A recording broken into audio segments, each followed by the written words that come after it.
Good afternoon, everybody. Thank you so much for joining us. I know it's a Friday afternoon, and it's great to see so many people here for this very important session on networking. So I'd like to thank everybody for joining us and thank APSIA for putting together kind of the back end of this and helping us out with logistics. If you haven't had a chance to join us so far this week, there have been a number of wonderful events taking place planned by some of my other colleagues here at APSIA.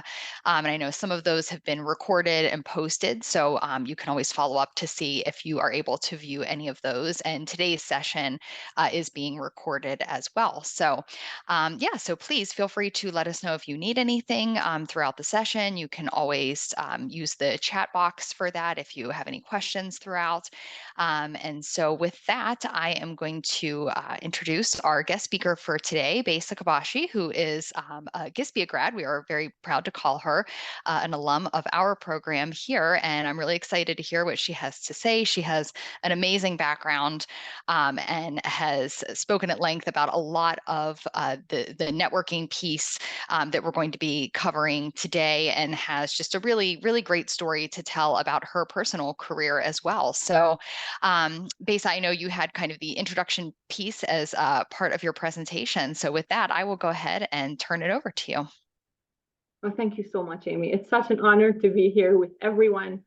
And on a positive note to begin with, all of you who made the choice to go to these really, really tremendously great schools, you already have made kind of your biggest leap in your networking. So you're off to a good start, right?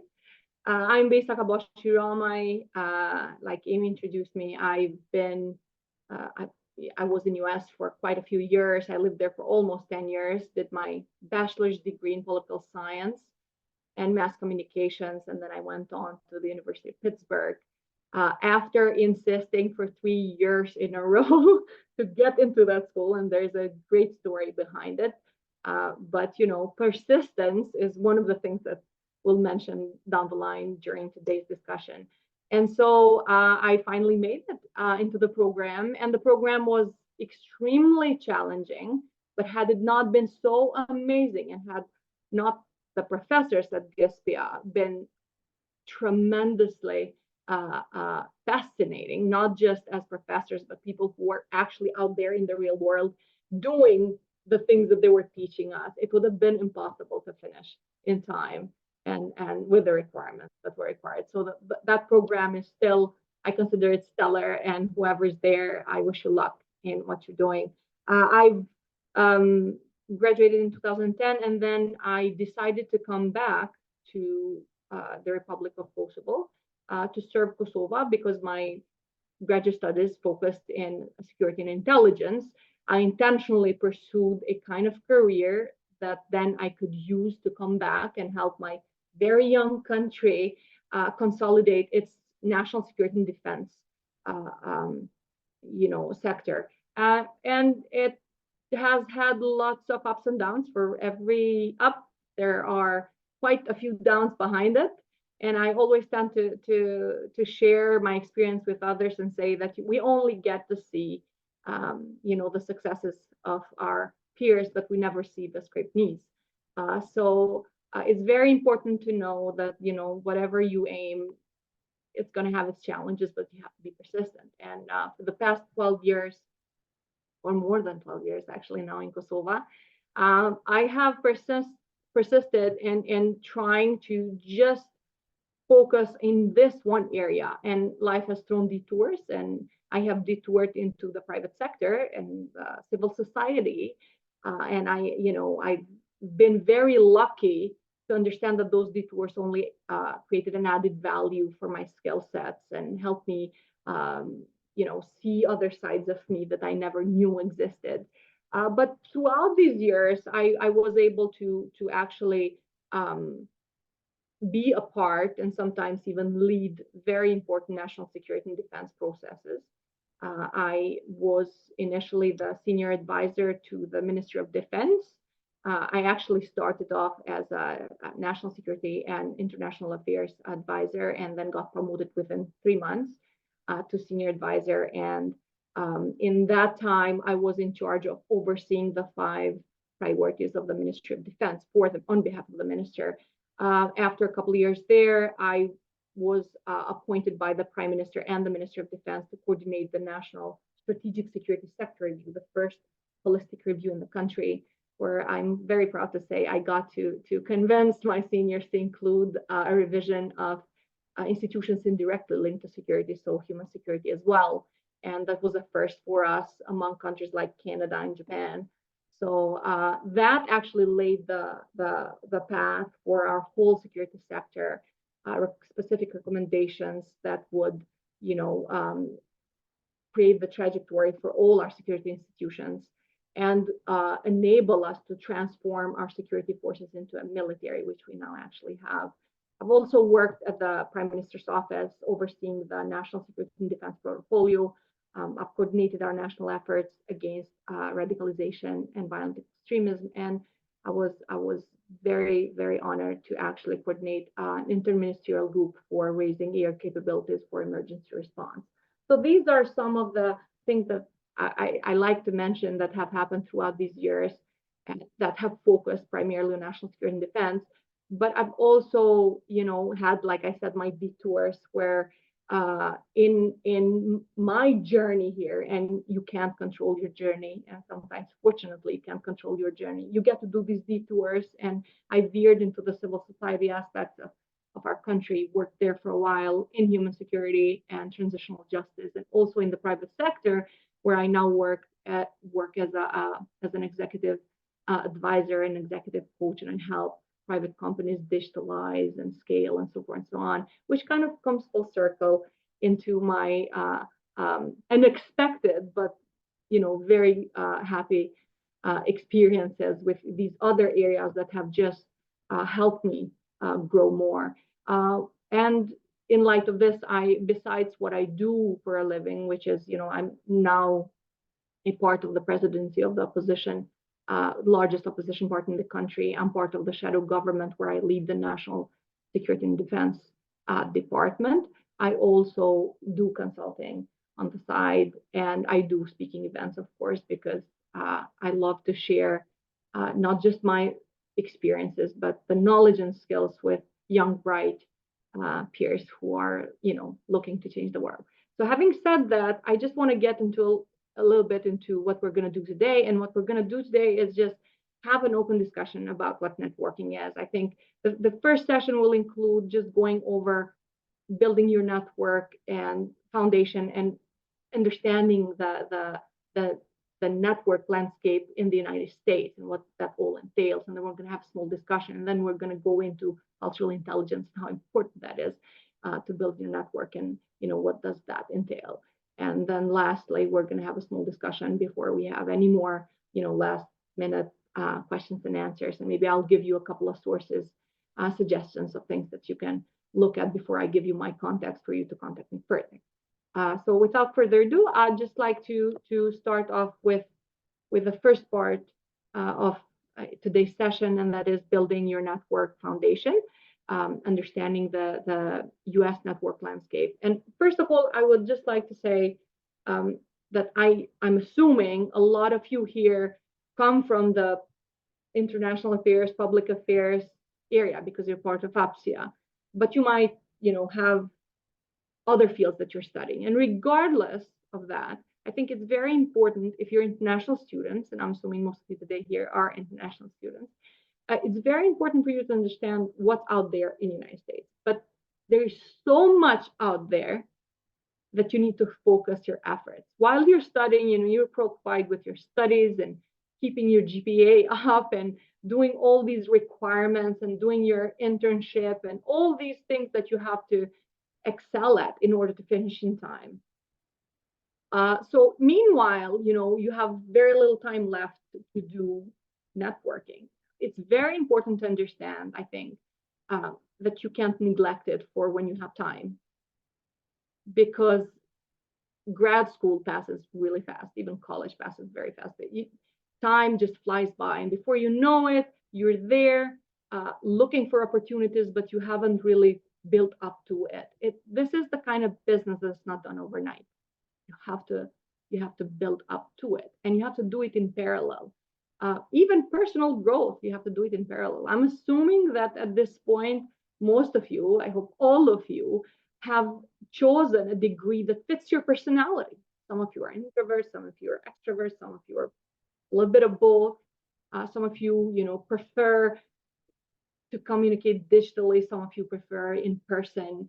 Different people, different, there's diversity amongst you, right? And even your personalities are very different. So assuming that you have picked a field that, you're passionate about, so you don't lack the creativity or the commitment, then you need to understand more about you, how the combination of your profession and your personality can be branded out there. Because honestly, you're a brand, you are a product. I mean, I don't want to put it that bluntly, but that's what you are. You have a set of skills as a person, as a personality. You have your own skills, and then you have the professional skills, and then you have the people skills, and you have all these different skills, soft skills, industry specific skills. So what makes you you? So you have to always think about these three things. Doing well in school and finishing everything that you need to do to keep up with the criteria for you to be there. Personal growth, growing, making sure that you don't grow like this with your profession, but that you're more ingrained. The more you study, the more you're ingrained with your profession, but in a way that works for you, that's natural for you. Somebody who studies security intelligence with somebody else who studies security intelligence, they might actually build their brand completely differently depending on their personalities and what parts of that field do they shine at better. So you have to understand the part that you do for this, for the school to get the degree, the part that you do that you love about it, that really sits well with you, and then the part that you do with the network in order to combine all those three and let them work organically in such a way that even though you are being culturally intelligent, you're fitting with a network, it's you. You haven't lost yourself in the process. And that makes you unique, and that makes you marketable, and that makes it possible to find jobs easily and keep them and excel at them. Having said that, this all then needs to be connected with a network. And so I said you have limited time, right?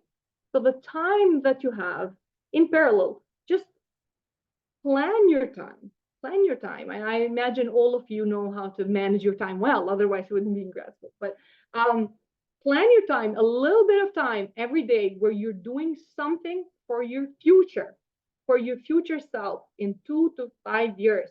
Think, after grad school, what is, even if you don't know exactly what you want to do yet, it's still fine. You're probably more specific about it than, when you're in college. So think, what can you do now? And do something, a little bit of something every day. Once you have this organized, then you can think, okay, so what are the network options out there? And you have a lot of network options. You have, you need to understand the key players in US in your field. So say you're doing international public and international affairs. Who are the key players? Who are the US agencies, first of all, the government agencies? Would you even be interested? If you're an international student, you have several options. You can study there, get an OPT, get an H-1 visa and work for US, or all these different type of visas that the immigration services know better than I do. And then from that, you can get citizenship, and that allows you to actually work for lots of agencies which require you have a clearance, be a U.S. citizen and have a clearance in order to work for. So depending on what you study, you need to understand that if you want to do, let's say, if you want to work in intelligence in U.S., you most likely will need to understand that that requires you to make a decision about living in U.S., getting through the process of naturalization, and actually getting all the clearance, everything that it takes for you to work for, let's say, CIA, all right, or the Department of Defense. So now, when you're networking, you need to at least know what this entails in the future in order for you not to waste your time in working in the wrong networks, right? The other thing is industry-specific networks and think tanks. Let's say you're interested in research/security/defense reform. You really shouldn't look further than RAND or Monterey Institute. If you're looking to work maybe in the future for a professional association. APSIA is one of them, but you have other, professional associations. You have different associations that cater to different professions, the researchers, the practitioners, and so forth and so on. And you can, find them as easily as Google them. Now we even have ChatGPT, and a whole webinar could be done on, artificial intelligence. But I say, don't fear it, use it. Very soon, ChatGPT will, with all the restrictions put on it, will be considered like another support engine, actually, what Google was to us many years ago. So if you use it smartly, it can be an aid to you. So, like I said, when you plan your future, you almost slice it in little bits of pieces, and you don't have to have a whole plan for the next 5 to 10 years. But what you can do is maximize your time now, cut it in small incremental pieces, and before you know it, 2 years will be up, and you would have created a network for yourself. And networks work differently. So depending on what network you want to approach, you can check then their events, their public events, their sometimes even, guided tours, so they knew what it is all about. Sometimes you have contacts. I always tell people to start with the things that are easiest and closest to them, and that's your professors. The best networking tool for me, my whole life, has been always having a mentor and always, staying close to my professors. Mentorship in US is organic, is natural. It's not where I live in Europe, but in US it is. It's very easy to get. And I honestly can't imagine how in Europe we do it without mentors, because I still have a mentor and I'm 40. So I don't understand. I have mentees of mine, but I also have a mentor. It's very important to always have somebody who you look up to, who you can learn, from. So use your professors. I am sure, just like GISPIA, all the other schools at APSIA are amazing and have amazing professors who have wide networks because they've been in the field, or they're teaching and working in the field in parallel. So those are your best bets to actually start connecting with any of the networks that I mentioned. They are the ones that you go to for advice and ask them for any, advice or suggestion, and then you take it from there. Your networks you can contact differently. Like I said, I need that event or meeting with a person or there is a social, semi-social networking event where you participate, and so forth and so on. This is how you leverage them. But other than these networks, which are kind of external, and professors who are internal, right there with you every day, your alma mater.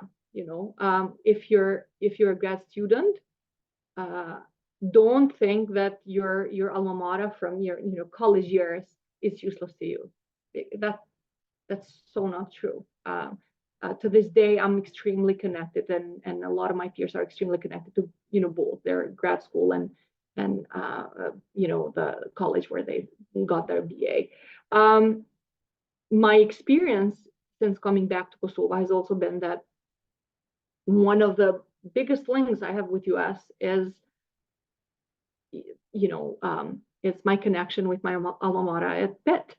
I am also connected to my college through my professors, but with Pitt even more so through both my professors and the alumni office and Ford Institute for Human Security, where I did my internship, and so forth and so on. And believe me, some of my professors from both schools have become family friends and travel to Kosovo regularly.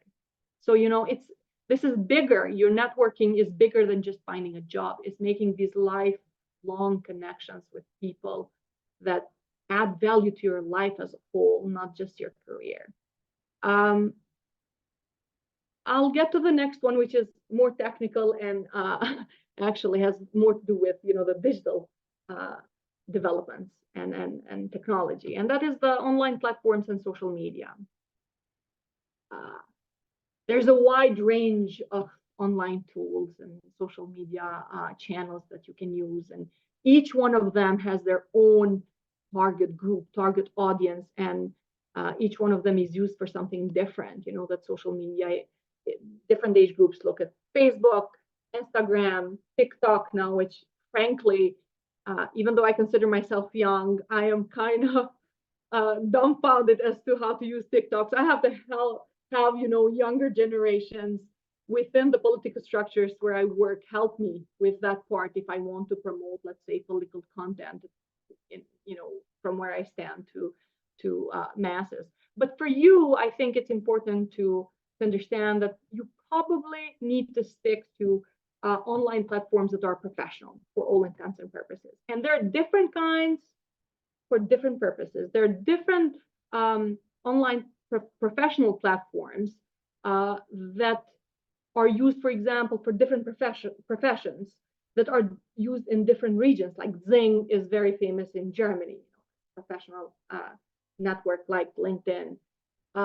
Then there are these different platforms for graphic designers, programmers, and so forth and so on. But they're more targeted, they're narrower, the reach is not as large. I think today I want to focus on LinkedIn, because LinkedIn is global and you have everything there. And within it, you have all these opportunities to actually have these targeted professional groups that you get with other platforms, but this is within that platform. So it's almost like you can do targeted work there and networking, but not worry about missing out on these professional groups. And it has credibility, has lots of safety tools in it that guard your privacy. And also you don't have to pay for the full version, and you will get quite a lot out of it. I'll focus a little bit on some tips on what to do and what to do not to do on LinkedIn. It's pretty simple. It's very user friendly. I'm sure most of you use it already, know how to do it well. But I'll just in case, I'll give you a few tips. In LinkedIn, it's very important to well, first of all, to be truthful, because it is a professional network, and it's important to make sure that you fill out your whole profile with all the information, not leave it kind of half done, because that kind of shows that you're not serious enough, or you don't understand its value enough. So it's important to have a very professional picture there to begin with, so it serves the purpose. But then also fill out everything. Your education is very important. Your professional experience is very important. Don't ignore those small sections where it says, what did you do there? Because that filters you for potential employers. Your publications, I actually love that about LinkedIn, is that they allow you to actually put the link of the publication that you've either written or co-written. And that just builds more credibility for you, frankly speaking, because whoever is looking at your CV, they're not just looking at something that you're telling them. They can double check. They can click on the link, go see, your website, or go see your publication, and so forth and so on. Your skill sets, put them there. The languages that very important, very important. Also, understand how you present yourself. We'll get later to the part about, the 3-minute pitch. But like I said at the very beginning, you're building a brand for yourself. So stick to it and use that space to make yourself think who you are professionally. If someone had to pick between you and 200 other people, why would they pick you? What's so unique about you? A lot of people have your degree. Some of them might even have some of your skills. What makes you different? And I think that's the part that you should focus on when you write that introduction, that summary of who you are in LinkedIn. And of course, you can technically organize it so that the things that are most important to you are up top, and so forth and so on. You can connect with people. I would always suggest that you connect with people, stay consistent, create a schedule. It is hard sometimes if you're using a lot of online platforms. It's very hard to post on them because you're actually creating content and doing the posting and everything yourself. But create a schedule and stay consistent. Let's say you post something once a week or once in 2 weeks. Whatever you do, just stay consistent. Update your information. Don't let your profile become outdated. And try to link with people relevant to what you want to do. Don't just link, with anyone. That's not very helpful. I mean, you can, but it's not very helpful to what you're trying to do. some things to never do, really. Don't connect with people just generally, they're not linked to anything that you want to do and you just want to connect with them. Don't post anything overly personal or something that's very out there. It's not about just being politically correct, but this is a professional network. Even somebody like me and many other people that I know who are involved in politics, we tone it down. That's not a political platform. That's a professional platform. So you need to showcase your skills and your work there, not necessarily your political career. There are plenty of other platforms for that. Try to tailor messages when you write to somebody. Most of these kind of generic requests never get read or get ignored. You have to tailor. If you want to connect with somebody, there has to be a reason why, and you have to tailor it to them so that you can get them to give, write back or give you a full back. Just generic, questions for selling services, for example, just won't work.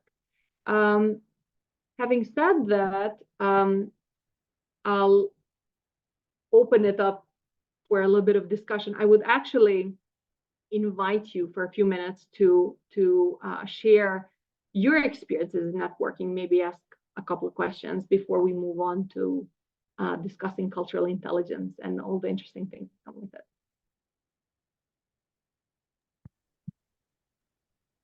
Great, thank you. If anybody has anything to share or any questions, you're welcome to use the hand raise feature, or if you are somewhere where maybe you can't take yourself off mute, please drop it into the chat and I'm happy to read that. Oh, Mary, it looks like Marion in the chat has a question, so I'll read this for you, Besa. Hi, Besa. Thank you so much for presenting and for your wonderful advice. Our students at Duke often struggle with cold calling and or emailing people. How might they become more comfortable with and less hesitant about reaching out? All right, so I've always had this struggle, so it's very personal to me. I used to think that I was an extrovert because I would always focus, when I focused on my field, I could talk for hours on end. But then when I came to US, I got to be in environments that were so different with people that were not really interested in my field. And I shut down almost, and then I started thinking, well, maybe I'm not such an extrovert. And it was very hard for me to reach out, which is something that comes very natural to Americans because of the way they were raised. You're much more expressive and outgoing, and your society is built so differently. I came from a very traditional society where you raise your hand to talk and so forth and so on. So it was extremely, extremely difficult. I think the first event that helped me with that was actually not in college. It was in grad school. I had a professor who taught us espionage, covert action, and counterintelligence, and Professor Seeley would teach us anything from the materials, the academic part of intelligence, all the way to tradecraft. And one of the exercises that he did with us was to kind of build a scenario. We would have to work the room we had fake identities, we had to bring coffee and donuts, and we had to work the room. We had to actually make 5 contacts and know exactly where they came from. And this was for intelligence purposes. We were doing this exercise, but it was the most useful exercise I ever participated in, because it really made you focus on your mission rather than be so entrenched in your own complexities and where you come from and your culture and so forth and so on. And so it sounds very artificial, but the exercise, because you did it for a grade and you had to actually be able to do that, it helped me so much kind of leave my comfort zone. And ever since then, every time I have a hard time, in working the room or reaching out to somebody, I think of my professor and I think of that event. And so there is no trick. There is a question. Are you asking about which course was this? The one that I'm talking about? it was espionage, covert action, and counterintelligence at GISPIA. And so honestly, like there is no trick, almost like to achieving, like the same thing for achieving success. There is no way around it. You have to kind of take that cold shower. You have to be able to do it for the first time. But what I would recommend is that even if you're an introvert, even if you're from a culture where you don't feel comfortable doing that, you pick which one is easiest for you the first time you do it. So calling somebody, writing an email to somebody, or walking up to somebody. For me, before that exercise, emailing people was the easiest one because I could control the content. If I made a mistake, if I made a typo, there was a way to fix it. You could always have the timer on your email. So if you panic and look around and you miss something, you can undo it.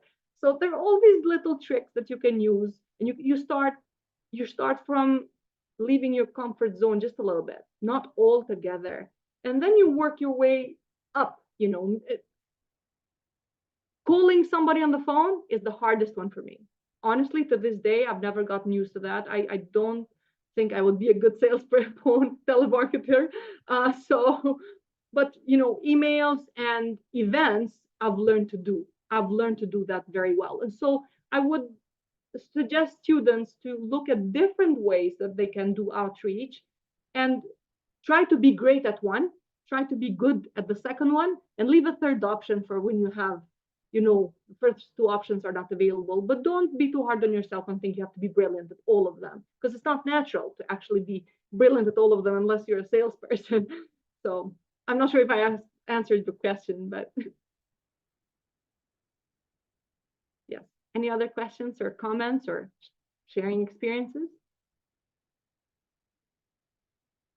All right. So if we have nothing else on this, then we'll go to the second session. Oh.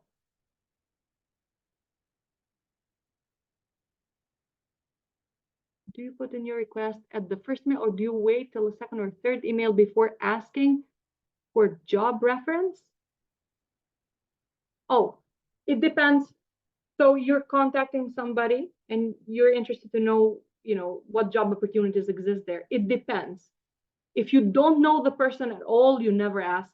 In my opinion, you never ask for a job right away. If you don't know the person, there's not an open vacancy, you just reach out to them and you show your interest in what they're doing, what their institution is doing, and you try to find a way through your email to maybe meet with them. If you're there, if you're not there, maybe have a conference call. See ways to collaborate, even volunteer. In my country, in Kosovo, volunteering is not very natural. It's not very well developed. Volunteering is reserved to family, because we're more conservative. It's reserved to family in your close community. But volunteering is not kind of an ingrained part of our society, right? In US, when I went to US, everybody volunteered. Even I volunteered in high school, but that was an influence from the American institution for which I worked right after the war, right? So in US, some of the best opportunities that have actually happened to me came through volunteering. Even in Kosovo, when I came back, it was through volunteering that I found opportunities to meet with people. That's how I found my first job. I volunteered to get an artist, actually, because on the side I love art. So I volunteered to help an artist open his first gallery with American University in Kosovo. The American University president got to meet me. He got to know who I am and what I want to do in security. And down the line, he recommended me to meet this certain person who was going to be the future Minister of Defense. And that's how I got my job. So it was something completely unrelated. So just be open to collaborating. If you know somebody and you know they have an open call for something specific that you can do, you can be more upfront about it. But even then, you request a meeting to talk about it. All right. So let's go to the second session, because we have I know you probably have a lot more questions, and we'll reserve them for the end if it's possible. I want to talk a little bit about cultural intelligence. Cultural intelligence is, if not, I can't find the perfect word to describe how important it is. Ultra, ultra, ultra important. I cannot express how many meetings I've participated, state meetings, important meetings for national security, where 85% of what should have happened did not happen because of cultural miscommunication, right? So it's very, very important to understand that being culturally intelligent is not just about knowing the language. It's about being able to translate the culture from you to the person you're talking to and vice versa. And it can actually make or break your career. Or it can make your career way, way more stellar than you ever imagined. I mean, I've been surprised, to see how much it's been ignored until this past 10 years, maybe. But now there are plenty of studies out there that show that companies who get cultural intelligence training for their employees, CEOs who are culturally intelligent, even publicly appointed officials who are culturally intelligent, they do better. Companies who have cultural intelligence ingrained in them in how they do business are more successful. So it's very, very important to understand that your ability to function in another culture will determine how actually successful you are. Your ability to communicate with another culture in a way where you understand each other. And there are different approaches to cultural intelligence, but I always like to talk about the core and flex, just to say that to be culturally intelligent doesn't necessarily mean for you to become somebody else. It means you understand the nuances of that culture, and then you decide what your core is. What are those things about you that you don't want to change, regardless of where you are? And what is the flex? What are the parts that you can be flexible about in order to, to flow easily in that culture? So just to give a few examples, when I first went to US, this was right after the war. And I thought the war was the worst I had experienced. It's a joke. But I made it, and then I went to US. And when I went to US, it was like throwing me in another planet. I went to a country that was oppressed and had no freedoms, and we had just become independent. I mean, we had just become free. We became independent later.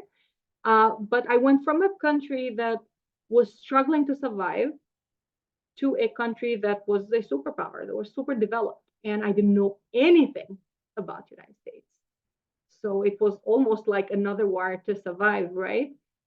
From not knowing how to study, not knowing what skimming was, not being able to organize myself, not understanding the applied parts of any of the subjects, being challenged in the critical thinking part, because our schools here were very rigorous, but critical thinking was not our forte, to say the least. So I did great in sciences, but anything that was more applied, I struggled. And then culturally, the first networking event I went to at Warsaw Baptist University, where I got my BA, I met this guy who was Austrian, but had lived in US for quite a while. So he had all the mannerisms of the American culture. And the first thing he did after the introduction, he gave me a big hug, completely enveloped me and gave me a hug as a polite gesture. And I just remember I almost lost my mind, because I came from a culture that's very conservative.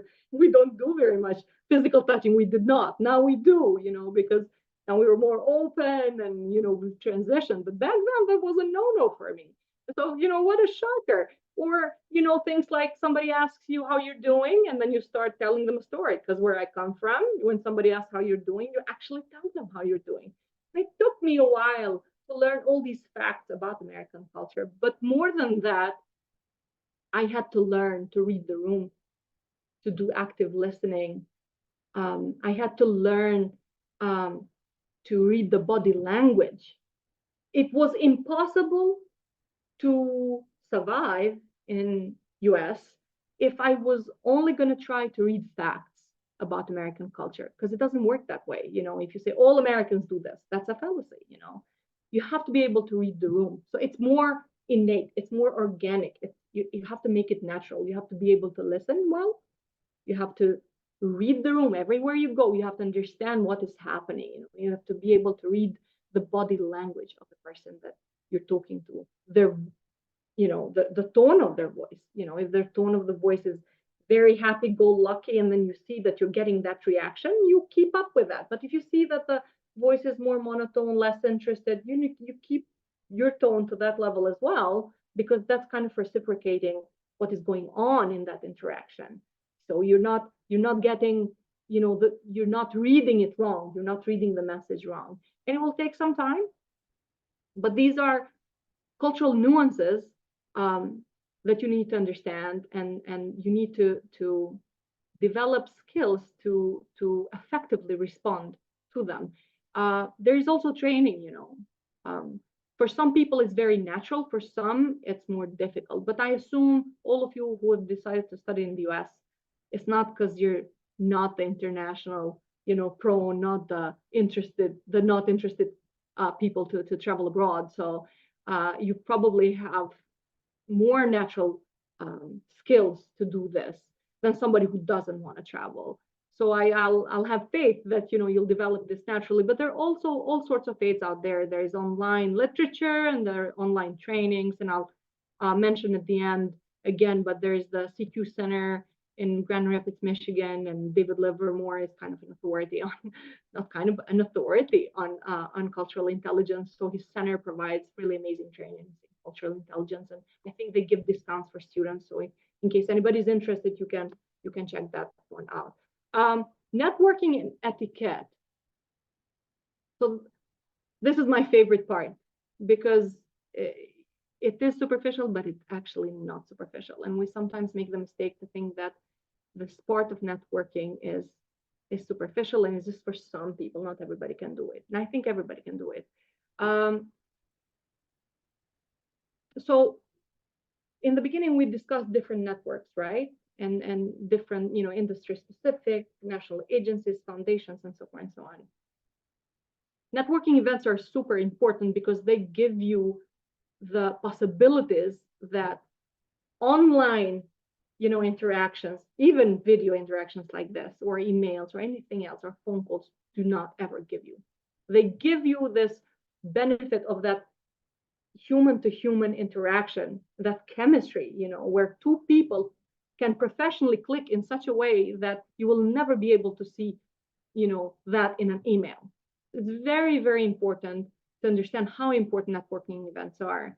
And I'll just go through a few things that you can keep in mind when you pick networking events. First of all, participate in as many networking events as possible, as time allows. Of course, they should be networking events specific, like I said, to your interest, to your field, and to what you want to do in your future. So almost like when you do research and you pick the variables, because you don't want to research everything, right?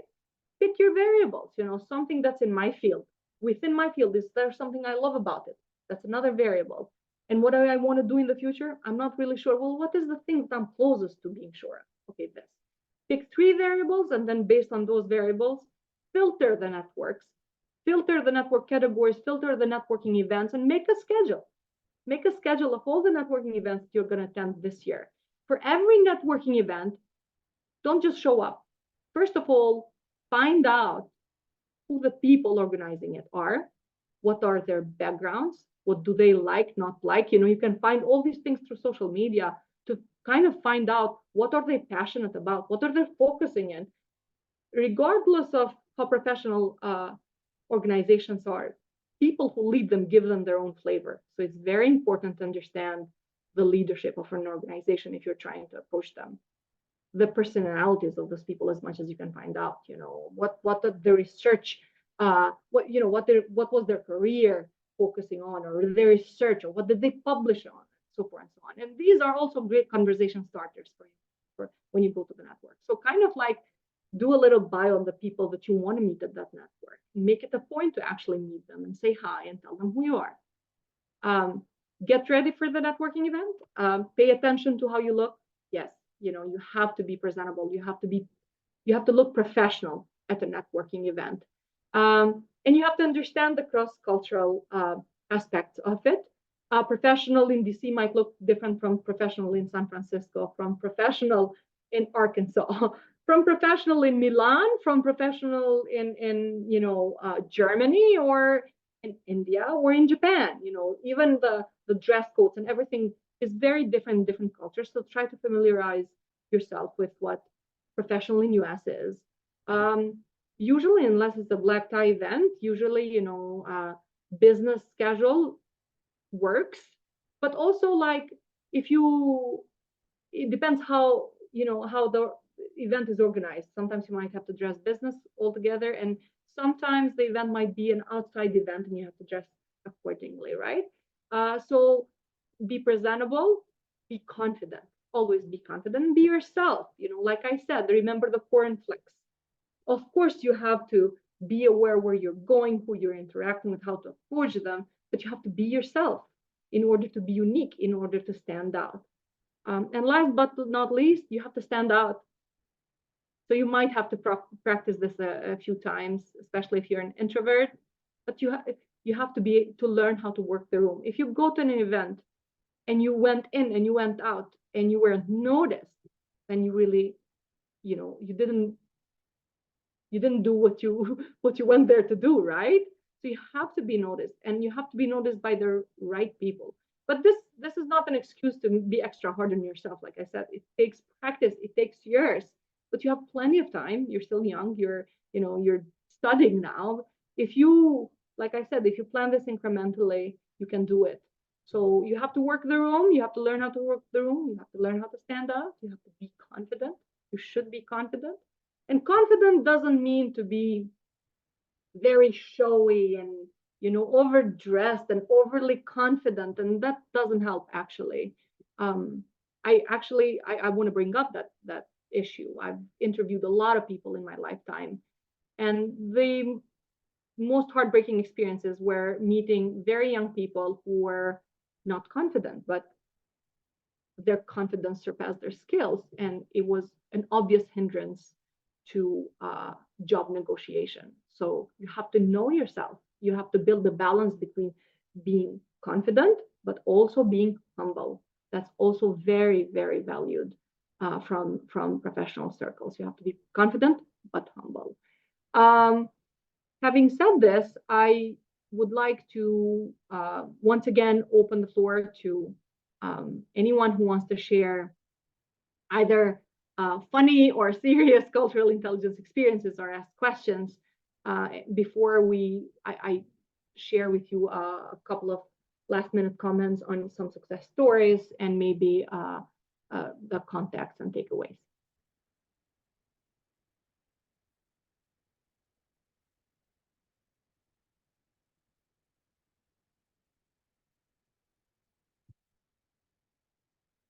All right.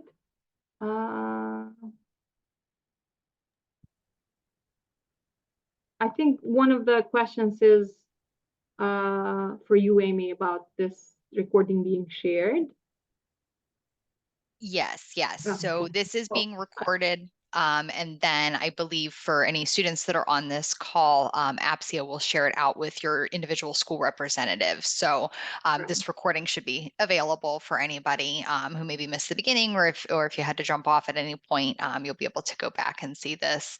Besa, I did want to ask a question that we get a lot in our career office would be kind of that I think what a lot of students and everybody in general, I think, worries about with networking is kind of what is that line between wanting to seem enthusiastic, wanting to follow up, maybe you meet somebody at a networking event, or maybe you hear about an alum doing something really cool and you want to talk to them about it. So I think the concern is always, how often do I have to follow up with that person? What should the frequency of contact be? Nobody wants to feel like they're using somebody. So they worry about like, well, if I only email them once or twice and then fall off, but then email them in 6 months, because maybe at that point I'm being a little bit more serious about my job search. What does that say about me? So I think if you could just speak generally to that kind of, establishing the contacts, and then what is the best way of maintaining that? And what I always tell students is that, you should also look at it as a relationship, not necessarily something transactional where you are, contacting them just if you need advice or just if you're looking for a job or for an internship, but, being able to maintain that relationship. So do you have any advice, generally speaking, about what the best way to go about that is? Well, don't be afraid to be turned down. That's my first advice. Never be afraid, to be turned down, either by a school application, a job application, or whatnot. It's part of life, and it has nothing to do with who you are, nothing to do with your potential to succeed in the future. You might just not be a good fit for something or someone. So once you stop having that fear, you set yourself free to contact people at will. Just do it professionally. Different people, different frequencies. Like I said, in this case, you have to read the email, not to read the room.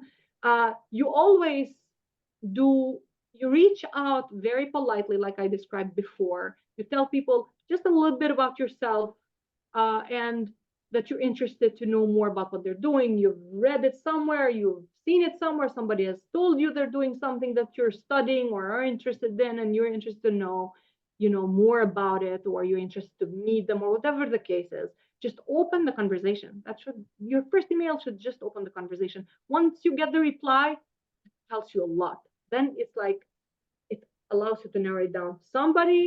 You will read that email and you'll be like, there is no need to go any further. You'll tell them thank you very much, and you'll move on with life, because you see there's zero interest. You can almost hear the tone of voice in their email.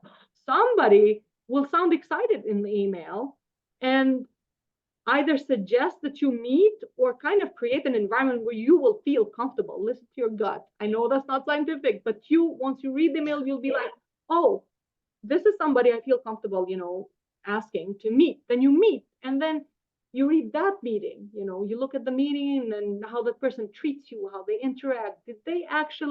Were they just polite with you the whole meeting, or did they create room for further requests? Did they suggest that you do something together? If they suggest, wow, fire away.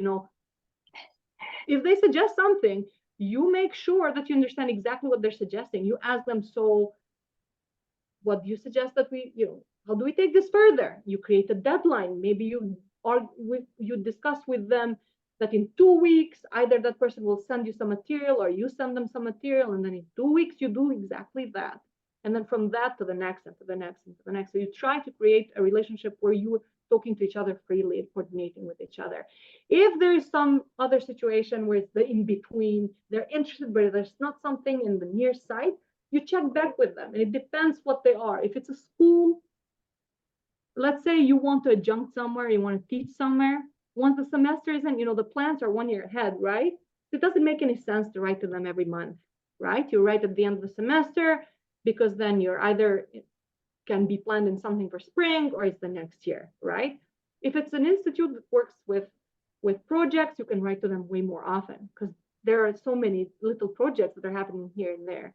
So, like I said, try to take into consideration the language in the email, the language that they use when they're talking to you or calling, when you're talking to them, the body language and everything, and trust yourself. You'll know.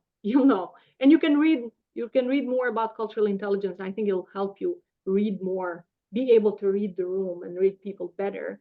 And that's very important, and it's going to be helpful to you. So I'm not sure how much I helped with this, but Yeah, no, that was helpful. Thank right. you. Any other questions? It looks like maybe some came through in the chat.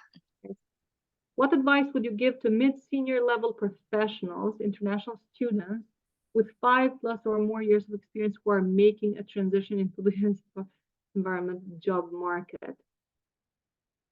Okay, so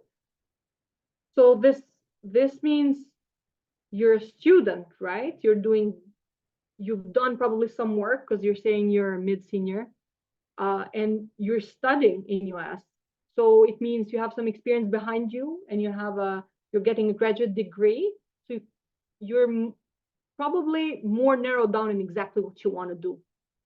So as somebody like that, let's say if your job has more to do with the government, then you definitely need to consider the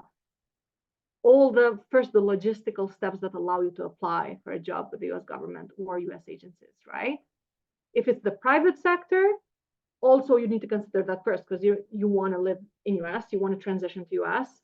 So there is a legal process. Unless you have a visa waiver program, part of visa waiver program, you need to get on board with everything that needs to happen for you to be able to stay in US, to work in US. As far as the networking piece, if you have had experience, and a mid-senior level professional does have work experience, then I would assume it would be easier to promote your brand, because you sort of already have your brand. So you need to build that 3-minute pitch that then you use at networking events or at a meeting and so forth and so on. But the steps are kind of the same, actually, except for you have a distinct advantage because you know yourself better. If you worked in the past and you're a mid-career professional, your pitch is probably going to be more developed, and you probably would have had already some experience with networking. The only piece that I would recommend, and Henrietta, I'm not sure where you're from, but the only piece that I would recommend, if your culture and American culture are very different from each other, then maybe you might take up a cultural intelligence training session or a coaching session to kind of help you through the transition. There are coaches out there. It's part of what I do, actually, for a year in executive coaching. And actually, the University of Pittsburgh has already posted their list of executive and career coaches that now are available for University of Pittsburgh students. I'm not sure if you're a University of Pittsburgh student, but you're an APSIA student, so you can still see it. All right. Any other questions or comments? Okay. If none, then I'd just like to share maybe a couple of personal stories, personal and non-personal stories, and leave you with that before we move forward. Some of my friends and classmates from OBU and University of Pittsburgh have moved on to work for federal agencies and even become governors, right? So it's been very fascinating to see how my peers have leveraged their networks perfectly to reach their dreams. So it's all possible. In my experience, like I said in the beginning, it's about being open, and it's about not being hesitant and being fearless, not fearing being turned down or being let down or being refused or being rejected. Once you're over that fear, the sky's the limit. And I'll just give a small example. When I came back to Kosovo, I didn't have a job. I wrote to different contacts that I had. I wrote emails, requested to meet with them, see potential ways to collaborate, and so forth and so on. And in some of these networking events, I was noticed by the former German ambassador, Ambassador Steinbach, who I was so honored to later meet. But I was noticed. What I was doing was noticed by him, and all of a sudden, I got this invitation to become the first Albanian from the region, first Kosovar from the Republic of Kosovo to become part of the Munich Young Leaders, which is a very prestigious security-focused network as part of the MFC or the Munich Security Conference, which is a very prestigious security conference that happens every year in Munich, right?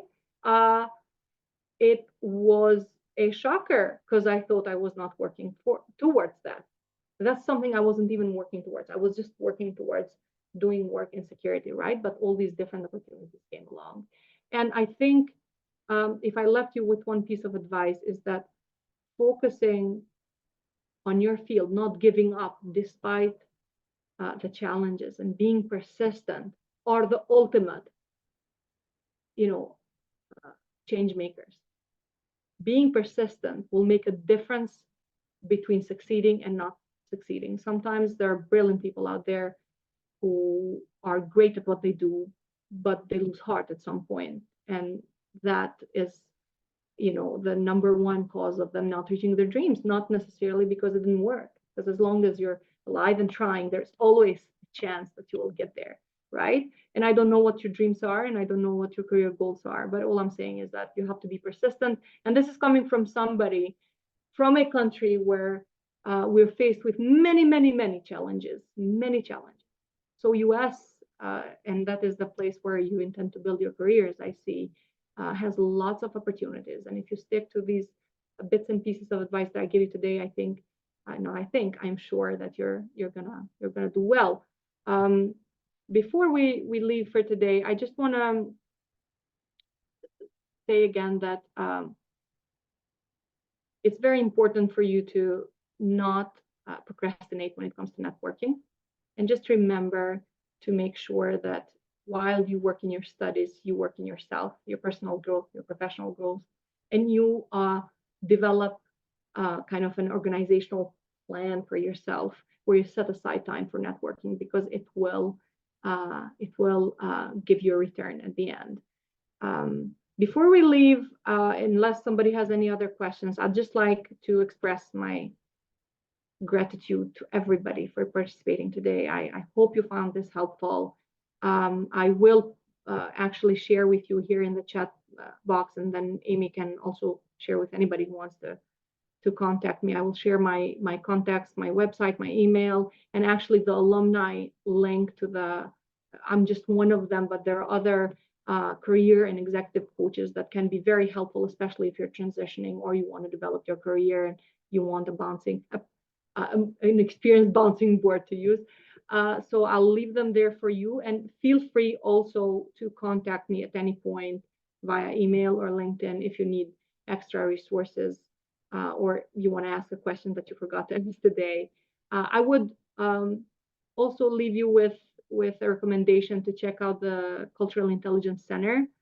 It's very, very resourceful. There are so many resources there that you can use for free, actually. And you can also do the training, but even if you don't want to, there are a lot of the resources and research pieces that you can read and inform yourself better. And actually, I think will be helpful to you as you maneuver American culture.